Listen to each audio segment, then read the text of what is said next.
Hi there, ये ECO 401 economics की short lecture series का 17th लेक्चर है। इस लेक्चर के अंदर आपको मेन पॉइंट्स करवाए जाएंगे। इसका टाइटल है revenue and profit maximization analysis, और ये स्लाइड भी आपसे शेयर की जाएगी। तो सबसे पहले है इसके अंदर रेवेन्यूज। रेवेन्यू क्या होता है? रेवेन्यू का मतलब होता है वो इनकम जो कि फर्म को मिलती है जब वो सेल करती है गुड्स या सर्विसेज अपने कस्टमर को। तो कस्टमर को सेल करने से जो भी इनकम मिल रही होती है, जो भी पैसा रिसीव होता है सेल करने से, वही जो है वो रेवेन्यू होता है। उसके बाद आ जाता है फिर टोटल रेवेन्यू। टोटल रेवेन्यू से मुराद होता है फुल अमाउंट, जितनी भी टोटल सेल्स हुई है उसका। टोटल रेवेन्यू बराबर होता है प्राइस मल्टीप्लाई बाय क्वांटिटी। और उसके बाद है एवरेज रेवेन्यू। एवरेज रेवेन्यू का मतलब होता है रेवेन्यू जनरेट जो होता है per unit of output sold से।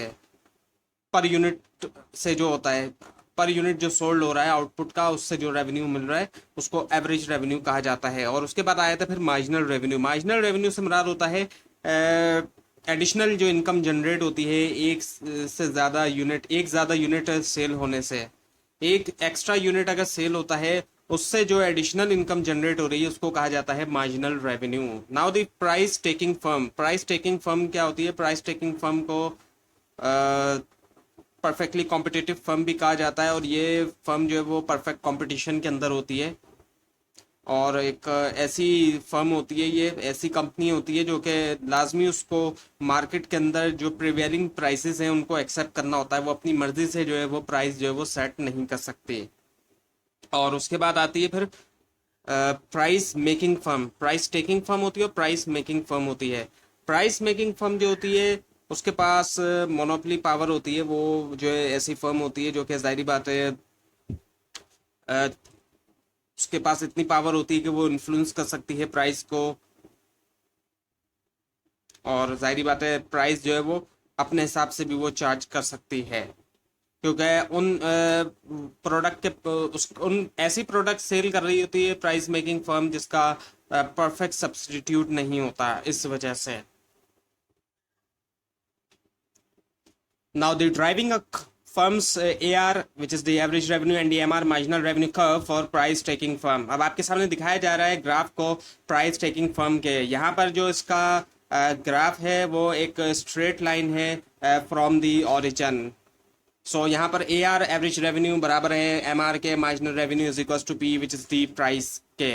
और ये ग्राफ सारी बात है परफेक्टली कॉम्पिटिटिव फर्म का होता है। परफेक्ट कंपटीशन के अंदर ऐसा ही ग्राफ होता है, बिल्कुल स्ट्रेट लाइन होती है फ्रॉम दी ओरिजिन। ओरिजिन से मुराद स्टार्ट से लेकर आगे तक बिल्कुल एक स्ट्रेट लाइन आपके सामने मौजूद है।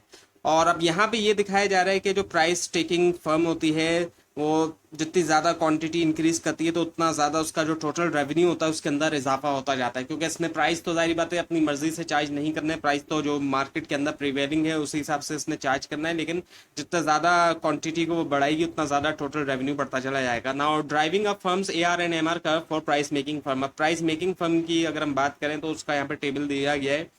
सो अगर प्राइस मेकिंग फर्म एक शिप प्रोड्यूस करती है, सो उसका जो प्राइस रखती है वो रखती है 8 करोड़, और टोटल रेवेन्यू भी जारी बात है 8 करोड़ ही होगा। मार्जिनल रेवेन्यू शुरू में तो नहीं होगा। और फिर दूसरा यूनिट प्रोड्यूस करती है तो 7 रखती है, उसकी प्राइस को थोड़ा घटा देती है, और जो टोटल रेवेन्यू होता है जारी बात है वो हो जाता है 14, और मार्जिनल रेवेन्यू यहाँ पे आया 6। और इसी तरह से एक और यूनिट प्रोड्यूस करेगी तो और प्राइस को घटा देगी, तो जो टोटल रेवेन्यू होगा उसमें इजाफा होगा, लेकिन इतना ज़्यादा इजाफा नहीं होगा। और जो माइनर रेवेन्यू है जारी बात है वो भी गिर रहा है। और इसी तरह से आप देखेंगे जितने ज़्यादा यूनिट प्रोड्यूस करेगी प्राइस को गिराती रहेगी, टोटल रेवेन्यू भी गिरता जाएगा। और मार्जिनल रेवेन्यू इतना तेज़ी से गिरेगा कि एक वक्त ऐसा आएगा मार्जिनल रेवेन्यू नेगेटिव हो जाएगा, और जब मार्जिनल रेवेन्यू नेगेटिव होगा टोटल रेवेन्यू भी गिरता जाएगा। सो इसी चीज़ को यहाँ ग्राफ पे दिखाया जा रहा है कि एवरेज रेवेन्यू जो है वो गिरता जा रहा है, गिरता जा रहा है, और मार्जिनल रेवेन्यू उससे भी ज़्यादा तेज़ी से गिर रहा है। यही बात जो टेबल में दिखाई गई है इसी चीज़ को ग्राफिकली दिखाई जा रही है प्राइस मेकिंग फर्म की।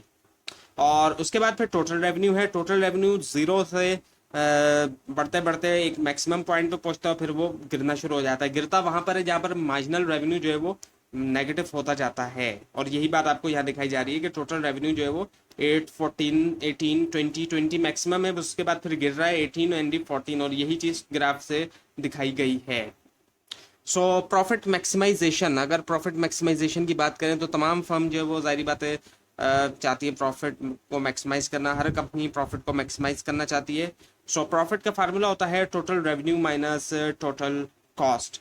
सो दो अप्रोचेस हैं प्रॉफिट मैक्सिमाइजेशन को स्टडी करने की, एक total revenue minus total cost approach और marginal revenue minus marginal cost approach. So total revenue minus total cost approach के मुताबिक क्या होता है कि अज्यूम किया जाता है कि फर्म जो है वो प्राइस मेकर है और फर्म जो है वो ऑपरेट कर रही है शॉर्ट रन में। सो जो टोटल प्रॉफिट होता है वो वर्टिकल डिस्टेंस होता है टोटल रेवेन्यू और टोटल कॉस्ट के दरमियान। और marginal cost minus marginal revenue minus marginal cost approach के मुताबिक दो स्टेप जो है वो फॉलो किए जाते हैं आइडेंटिफाई करने के लिए मैक्सिमम प्रॉफिट को। पहला जो है वो प्रॉफिट मैक्सिमाइजिंग आउटपुट जो है वो आइडेंटिफाई किया जाता है और ये वो पॉइंट होता है जहाँ पर एमआर जो है वो कट करता है एमसी को। और सेकंड जो है वो साइज जो है वो मैक्सिमम प्रॉफिट का कैलकुलेट किया जाता है एसी और आर कर्व को यूज करते हुए। अब कुछ अजम्पशन है, डिमांड कर्व जो है वो डाउनवर्ड स्लोपिंग है और जो फर्म है वो ऑपरेट कर रही है शॉर्ट रन के अंदर। सो टीआर एंड टीसी अप्रोच के मुताबिक प्रॉफिट जो है वो मैक्सिमाइज होता है उस पॉइंट पे जहाँ पे डिफरेंस जो है वो टोटल रेवेन्यू का और टोटल कॉस्ट का मैक्सिमम हो। And in this table the profit is maximize. Profit जो है वो मैक्सिमाइज कहाँ है, 3 की क्वांटिटी पर है जहाँ पर profit is at its maximum of 4। अब आपके सामने टेबल दिखाया जा रहा है प्रॉफिट जो है वो कहाँ पर मैक्सिमाइज हो रहा है, 3 क्वांटिटी के ऊपर, और जो प्रॉफिट है वो है 4। जो बात पीछे आपको बताई गई थी कि इस टेबल के अंदर प्रॉफिट मैक्सिमाइज हो रहा है 3 की क्वांटिटी पे। 3 क्वांटिटी प्रोड्यूस अगर होगी तो फिर प्रॉफिट मैक्सिमाइज है और मैक्सिमम प्रॉफिट है 4। आप देख सकते हैं कि अगर प्रॉफिट को आप देखें तो 4 से ज़्यादा प्रॉफिट आपको और कहीं भी नहीं दिखाई दे रहा है किसी भी और यूनिट को प्रोड्यूस करने पे। सो 4 के ऊपर मैक्सिमम है। और एमआर एंड एमसी अप्रोच को अगर हम देखें सो इस अप्रोच के मुताबिक प्रॉफिट वहाँ मैक्सिमाइज होता है जहाँ पर एमसी जो है वो एमआर के बराबर है। सो इस टेबल के अंदर प्रॉफिट जो है वो मैक्सिमाइज होता है 4 की क्वांटिटी के ऊपर। अब 4 की क्वांटिटी को अगर हम देखें तो ये जो क्वांटिटी है यहाँ पर प्रॉफिट जो है वो मैक्सिमाइज है क्योंकि जो एवरेज कॉस्ट है वो मिनिमम है। एवरेज कॉस्ट आपके सामने मौजूद है, मिनिमम एवरेज कॉस्ट है यहाँ पर। सो 4 क्वांटिटी के अंदर प्रॉफिट जो है वो मैक्सिमाइज है। सो अब आखिर में कुछ थ्योरी है, अगर एमआर और एआर सेम रहते हैं over the long run so profit जो है वो मैक्सिमाइजिंग आउटपुट ऑप्टेन होगा जहाँ पर एमआर इंटरसेक्ट करेगा लॉन्ग रन मार्जिनल कॉस्ट को। और अगर एसी जो है average cost is always above है एआर के यानी कि एवरेज रेवेन्यू के, so firm will never be able to make a profit. So इस ऐसी केस के अंदर फर्म जो है वो कभी भी प्रॉफिट नहीं बना पाएगी। सो इन दिस केस पॉइंट, इस केस में क्या होगा, वो पॉइंट जहाँ पर एमआर जो है वो एमसी के बराबर है वो रिप्रेजेंट करता है लॉस मिनिमाइजिंग आउटपुट। ऐसा पॉइंट जहाँ पर लॉस मिनिमाइज हो सकेगा। और एमसी और एमआर अगर इंटरसेक्ट करते हैं, जहाँ जब एमसी और एमआर इंटरसेक्ट करते हैं 2 पॉइंट्स के ऊपर, एक नहीं बल्कि 2 पॉइंट के ऊपर, सो फर्म जो है वो उसको प्रोड्यूस करना चाहिए उस इंटरसेक्शन पॉइंट के ऊपर जहाँ पर एमसी जो है वो इंटरसेक्ट करे एमआर को, एक्सीड करे, सॉरी एमसी जो है वो एक्सीड कर जाए एमआर को। और अगर फर्म का एआर जो है वो बिलो है उसके एवरेज वेरिएबल कॉस्ट से, सो उसको शट डाउन कर देना चाहिए क्योंकि वो कवर नहीं कर रही, अपनी फिक्स कॉस्ट को भी कवर नहीं कर रही। तो ये था लेसन नंबर 17। आपको अगर इस बारे में कोई क्वेश्चन है तो नीचे कमेंट कीजिए और इस स्लाइड को आप नीचे डिस्क्रिप्शन बॉक्स में दिए गए लिंक से हासिल कर सकते हैं। लेकिन अगर आपको लिंक ना मिले उसके लिए आप नीचे कमेंट कीजिए और इस पूरी सीरीज को देखने के लिए इस चैनल को सब्सक्राइब कीजिए, बेल आइकन के ऊपर क्लिक कीजिए। Thanks for watching this video.